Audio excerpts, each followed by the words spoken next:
السلام علیکم دوستو، امریکہ میں لگنے والا آگ یہ کسی آدمی نے نہیں لگایا تھا۔ یہ ایک پرندہ بلیک ہوک نام سے ایک پرندہ جو اس نے لگایا تھا۔ اب یہ آگ اس نے ایک دوسرا راستہ اختیار کیا ہوا ہے جو نہ پانی سے بجھ جاتا ہے نہ کسی اور آلات سے۔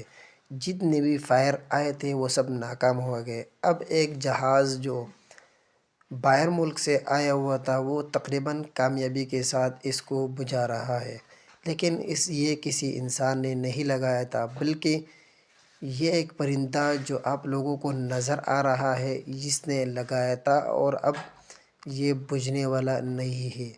یہ کوئی امتحان نہیں، بلکہ یہ ان لوگوں پر اللہ رب العزت کا بڑا عذاب ہے، اور اس عذاب سے بچنے کے لیے صرف ایمان ہی کافی ہے۔ السلام علیکم ورحمۃ اللہ وبرکاتہ۔ یار یہ صرف اللہ رب العزت کا بڑا عذاب ہے ان لوگوں پر، اور دوسری بات یہ ہے کہ یہاں پر اکثر لوگ اس پر خوشیاں بھی مناتے ہیں۔ دیکھو، خوشیاں منانا وہ الگ بات ہے، لیکن یہ ہے اللہ کا عذاب، توبہ کرنا چاہیے۔ حضرت لوط علیہ السلام کے قوم پر جب عذاب آیا تھا تو لوط علیہ السلام نے خوشی نہیں منائی تھی، کیونکہ یہ ایک عذاب آتا ہے قوم پر تو اس پر خوشی نہیں منانی چاہیے، بلکہ یہ عبرت کے لیے اور عبرتناک ہے۔